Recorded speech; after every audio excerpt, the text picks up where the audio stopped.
This has just been weighing on my heart strongly. I did a post about it the other day, and I just wanted to like go live and share some thoughts. Because I was looking at my daughter's Instagram post. I was listening to something from Joel Osteen too that was pretty compelling. Hey babe, that I just thought, man, this is something worth sharing, in my opinion. I was listening to a message a moment ago from Joel Osteen about the threshing floor. Not sure if you're familiar with that, but basically back in the day, the way they would separate wheat from chaff, chaff being the stuff that was, garbage.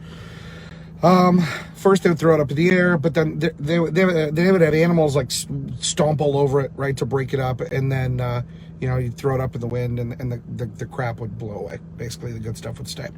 And the whole message was about how tough times build character. But the reality is, if the wheat could talk, I'm trying to phrase it correctly. If the wheat could talk, it would say, I don't want to be trampled on. This is horrible.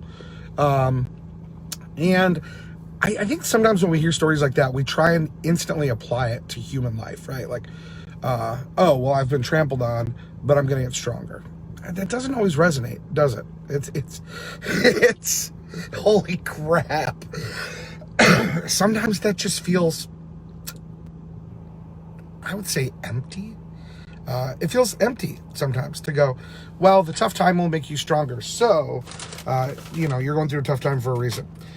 But the other thing that I posted about the other day that is weighing on me was like, I've been massively guilty of getting involved in political crap. Shared a ton of it.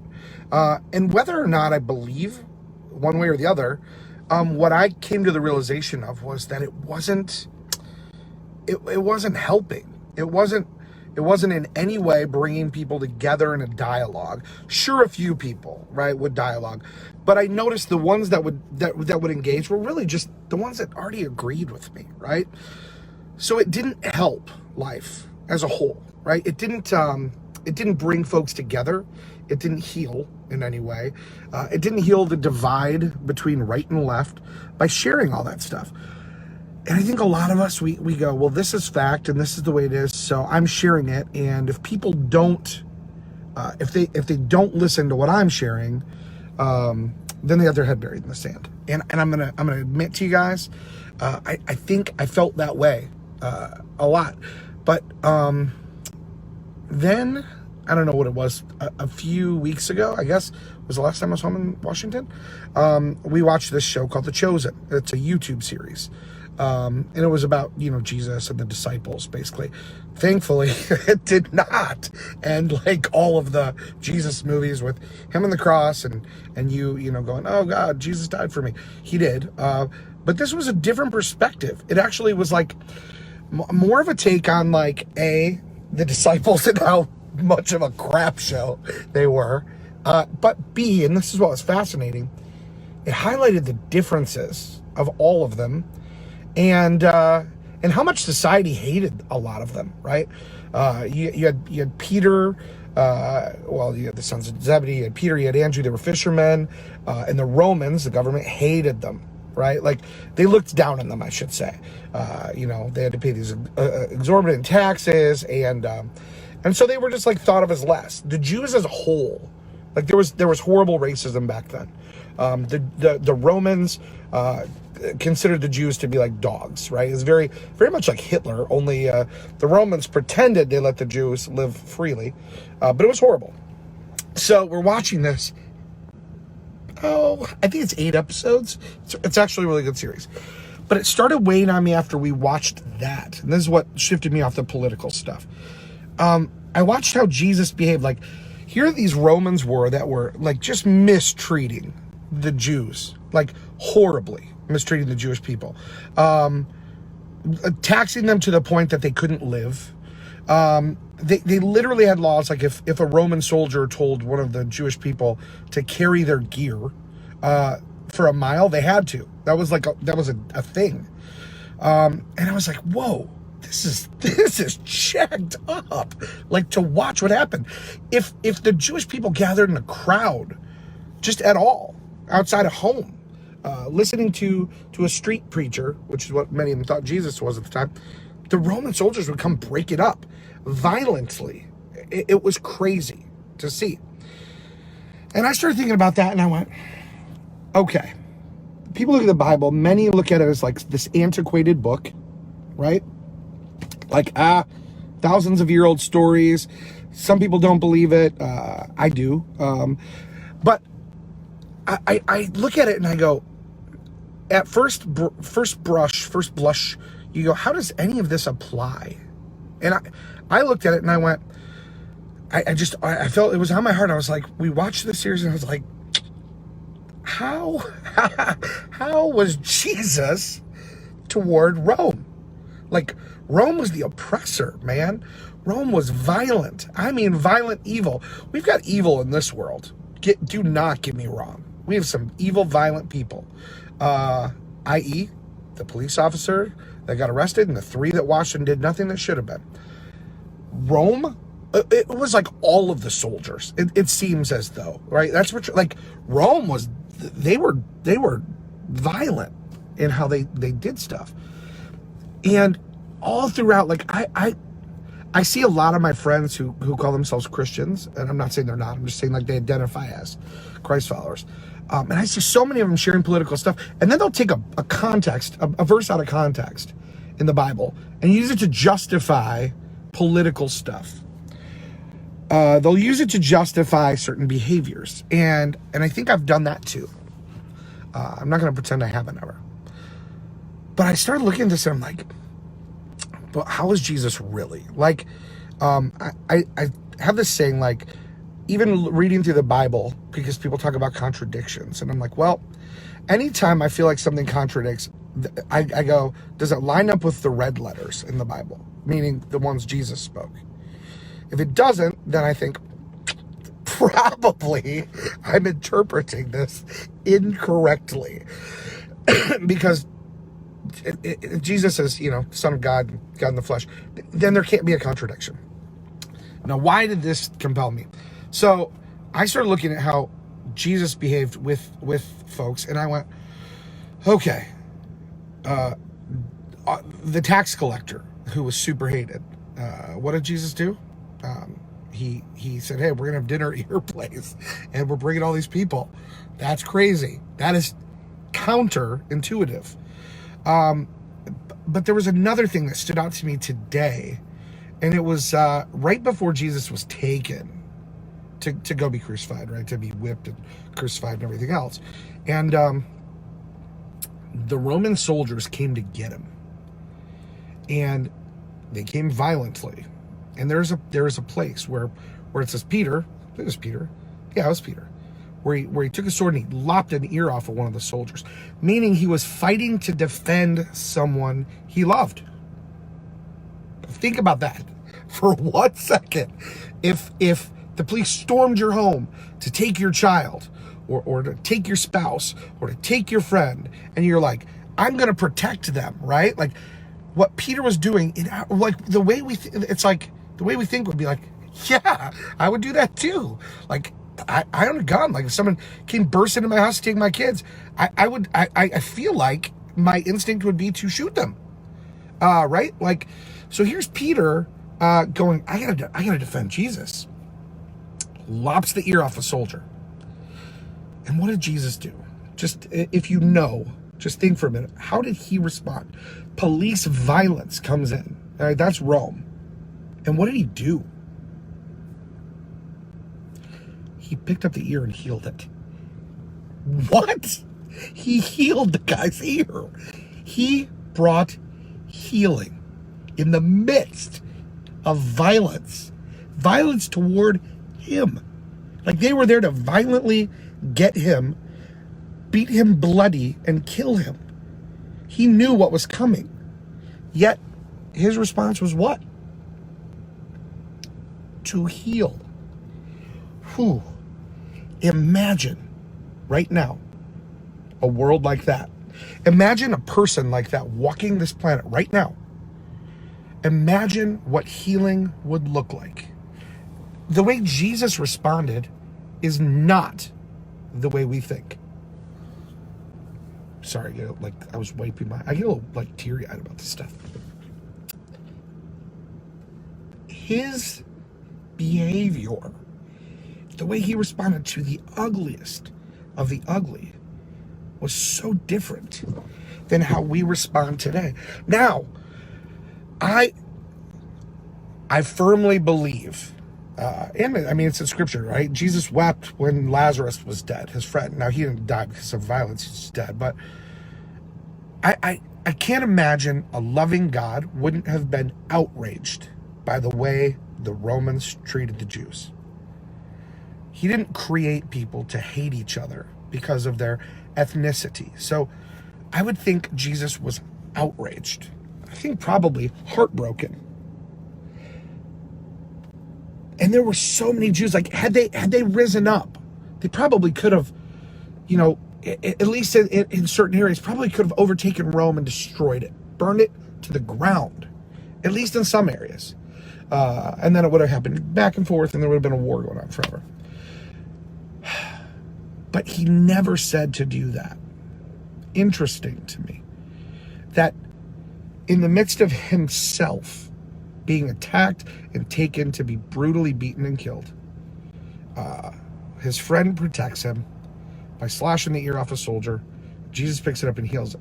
Why is this weight on my heart? Because I see people I love that, I love you all. Racism is ugly. It's terrible. It's the worst thing in the world. And I stand with you against it. I think that God stands with you against it. I think Jesus was against it. I see my friends. There's a verse. Well, and we reference things as verses. There's a thing Jesus said as he was on the cross, getting stabbed with a spear, mocked, insulted. And he said, "Forgive them. They don't know what they're doing." Now, talking to God, the Father, I think we see a lot of hurt and a lot of the rioting and the stuff that's happening is because people just don't know. I'm not saying that as a human being, someone doesn't know if they're burning down a building and stealing a TV, and stealing a TV didn't help George Floyd, right? So there are some opportunist a-holes in the midst of this. But I think the reality is people don't know how to respond. They don't know what to do, right? They don't. This is no different than then. This is just as bad and just as frightening. And when I look at it, I see so many people getting outraged at rioters. And I'm like, just like what Jesus said on the cross, look, man, they don't know what they're doing. They don't know what to do. This is a horrible, horrible time. They don't realize the repercussions of what they're doing, and they don't know a better way to express themselves, because other ways they've tried haven't worked. Now, you can argue all day about the media bias and this and that. And, well, this doesn't get shown and that doesn't. In this post, this isn't about that. This is about, what are you going to do to make it better? You, the one person who's watching this. Because you can't say, well, I'm speaking for all white people and here's what we're going to do. That's BS. You can't speak for all people. You can't. And if you're black, you can't say all black people blank. You can't speak for everyone. All you can do is speak for you and handle you. What are you going to do? How are you going to heal this? Okay? How are you going to heal? One of the 4 cops has been arrested. Hopefully all 4 do. But when you look back through this is a call out to my friends who say you're a Christ follower. Racism is ugly. Jesus hated it. God hates it. The Jews were persecuted. The Romans were racist against them. Peter cuts off a Roman's ear and Jesus picks it up and heals it. I think that in addition to being a physical thing he did to heal, was a very symbolic gesture to say, look, this is so effed up, but you can't just keep the violence going. You've got to find a way to heal it. People are speaking out and it's been heard. It's being heard. Now, how do we heal? How do we heal? How do people heal one another? I can tell you this, stealing an air fryer and a TV isn't healing anything, and neither is you being white going on virtue signaling. That's not healing. And you know what else isn't healing? You making a post showing only black people stealing when white people were doing it too. There's a video, the whole thing in Minnesota started by a white dude dressed in military gear, taking a hammer and busting out the AutoZone windows. Guess what? That's not healing. What he did is wrong. And then there's another video of an old lady in an electric wheelchair getting the crap beat out of her. That's not healing, people. My Christian friends, stop posting stuff saying how you hate someone doing something. That's not healing. None of that is healing. For those of you that say, I'm trying to be like Jesus. By the way, trying is the key word. Yes, Carrie. Healing does start by listening and empathy, and then it takes action, right? And what did Jesus say? And this is a call out to all my friends who go, I'm a Christian. Don't say I'm a Christian and then justify violence. Like, don't say I'm trying to be Jesus and then go be violent. Now, I'm trying to be Jesus. I still tell you, I'm broken. I'm imperfect. I do sinful crap. I do so many stupid things. So this isn't me going, ooh, I know the way. All I'm saying is if you're trying to follow Jesus, please look at how he handles stuff. All of us. I don't care if you're white, brown, black, yellow. I don't care. If you're saying, I'm trying to be like Jesus, please look at how he handles stuff. Please look at that. And now let's try and find different ways to heal in the midst of the storm. Be empathetic. I was talking to my fiance this morning, and I'm like, you know what? My friend Will and I have had this dialogue a lot. And Will's black. He's a light-skinned dude. And he's literally one of my closest friends in the galaxy because we call each other out on stuff, and I love him. And Will and I were talking one night, and he was like, dude, you listen. He's like, I think a lot of stuff gets blown out. He goes, but you know what? He goes, there's just no way you'll ever, understand what it's like to sit down and have an old lady move her purse, an old white lady, because you're black. And I'm like, no way that I'll understand that. It's fair. It is. Closest thing I got to that was when I was executive platinum. Yeah, see, here you go. From traveling so much and having a lady look at the tattoos on my leg and think that I didn't deserve to sit by her. And that doesn't even remotely compare. And that's why I'm like, Dara and I were talking this morning. I'm like, I understand why. If I were black and all I saw every day, not every day, if all I saw in the news often were people that look like me getting killed and beaten and hurt by people that are white, I would be angry too. I would be. Just like I'm white. If all I saw in the news every day was white people getting killed or hurt or beaten by black cops, I would be angry. I would naturally start to think all black cops hate white people. So while I can't ever say I get it because I've never experienced it, I truly empathize and say I would be angry too. If that's what I saw all the time, I would be angry too. And I want to encourage everyone to look at Jesus' words on the cross when people were mocking him and when he was getting stabbed with a spear, and he said, God forgive them, they do not know what they do. I truly think in this broken time, so many people just don't know how to respond. So when you don't know what to say or what to do, there is one thing that wins at the end. It may not feel like it right now. It may be the hardest thing you've ever did, but it's love. Jesus said, people will know you're with me by your love. He didn't say they'll know you're with me by how many conservative posts you can make about politics. He didn't say they'll know you're with me if you support the candidate that says they're with me. He didn't say they'll know you're with me if you support police officers. He didn't say they'll know you're with me if you burn a building down. He didn't say they'll know you're with me if you steal air fryers and TVs. He didn't say they'll know you're with me if you violently speak louder than everyone else. He said they'll know you're with me by your love. And he didn't just say it. He lived it. He didn't just say it. He lived it. He walked his talk. He said, don't kill, don't steal, right? Don't murder. And we have seen almost every single commandment blown out this last week. It's like every possible thing that God handed to Moses, that Jesus helped us understand, we have just literally blown it all out. In 1 week, we've said, how many of these can we go against as humanity? Wow. It was like, okay, God, here are the 10 things you said. You got the freedom to do everything else in the world. Here's 10 things I don't want you guys to do. And what have we done this last week? We were like, man, let's see how many of these we could just throw in the toilet. To my friends who say you follow Jesus, please think of the moments in his life that were the toughest and the way that he responded with his words and his action. His words said that racism was not okay, because Jesus said, love your neighbor as yourself. He said the number one thing, love the Lord God with all your heart, soul, and mind. Number two, which goes right alongside it, love your neighbor as yourself. My friends, your neighbor, whatever your political belief is, your neighbor is a Democrat, a Republican, a nonpartisan, an independent, that's your neighbor. Your neighbor is white, your neighbor is black, your neighbor is brown, your neighbor is Asian, your neighbor is Native American.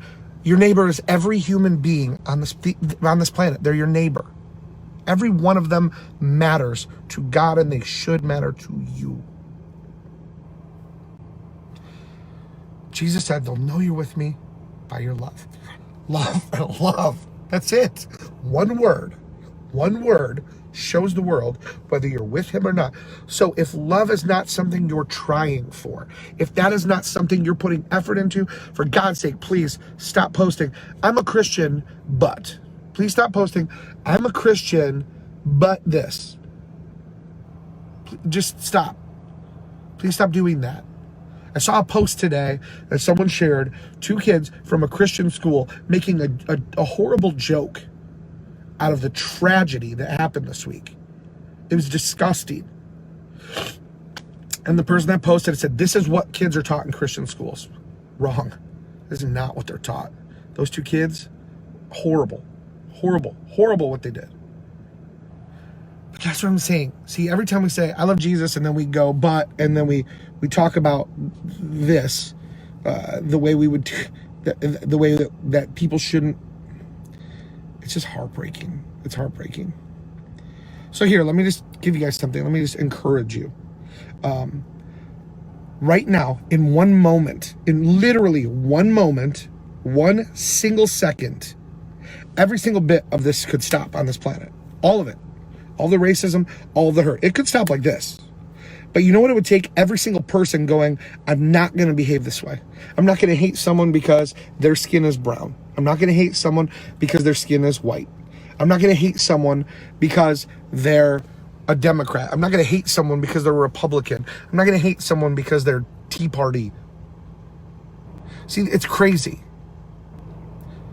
Love heals it all and brings it together. Hate destroys it all, tears it all apart. I'm going to leave you with one more amazing thing that Jesus shared. And he said this, a thief comes to steal, kill, and destroy. And one of the parables he was sharing, one of the stories he was sharing, he used those words. Now, he's referring to Satan. He's referring to the enemy. A thief comes to steal, kill, and destroy. All 3 of those things have been done this week. By white people, by brown people, by black people. Murder has happened. Stealing has happened. Destruction has happened. That doesn't honor George Floyd. It doesn't honor Jesus. It doesn't honor God. The police officers didn't honor him. Those that are destroying stuff and stealing stuff aren't honoring him. If we are saying we want to be like Jesus, we've got to keep trying. I'm not saying you're going to be perfect. You can't be. Otherwise, you wouldn't have needed Jesus, right? I wouldn't have. I'm definitely not perfect. None of us are. But here's the thing, man. If we don't, and here's the thing, man. If we don't try, it takes someone to try. Even when other people look at you and assume the worst, we've still just got to try.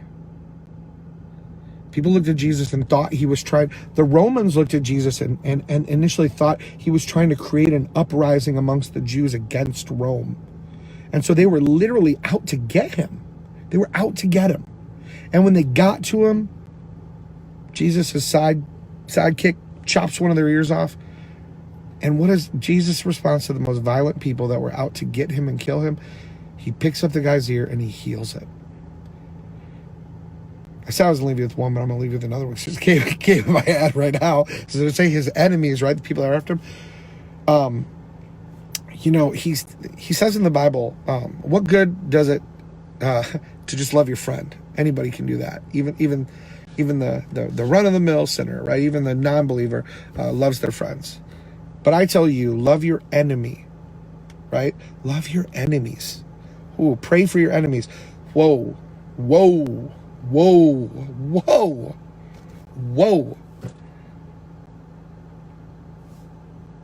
End with those words. Love God. Love your neighbors, yourself. Everyone's your neighbor. Love your enemies. Pray for your enemies. If you're tired of hurt and violence, then speak love into people. You don't have to speak yes, you should condemn racism. It's horrible, it's gross, it's disgusting, it's vile. It's not God's way. It's not. Now, you don't have to go violently hate people. You don't have to break we have to break the sin of racism, and we need to heal with love. That's the only thing that's going to work. Some people are going to go, whatever, didn't work. Okay, you can be a quitter. I'm going to keep trying, and I hope this encourages some of you to keep trying too, because I think you're worth it. I think all people are worth it. I think all people are worth trying for. I love you guys. I appreciate you tuning in. Listen, if you don't like this and you think, oh, well, this is stupid, whatever, that's okay. You can disconnect from me on Facebook. I'm not going to be mad at you. I'm not going to hate you. I love you regardless. But I think anyone who calms down would say this world needs a whole lot more love right now. And by the way, if everyone loves, then there's no room for racism. If everyone is genuinely loving one another, there's no room for hate. There is no, imagine what that looks like. There is no more violence. There's no, you don't be violent when you love someone. You don't speak hate when you love someone. You don't destroy someone's livelihood when you love them. You don't steal when you love someone. You don't murder when you love someone. You don't covet things and say, well, I should have what you have when you love someone. If we all genuinely loved each other and worked together, wow, what a beautiful world this would be. I hope this encouraged some of you guys. Love you. Appreciate you. Listen, no matter, more than anything, I think my little slogan hits home today. No matter where you're at, you are just one moment away. I want to encourage you. Choose love today. Love wins.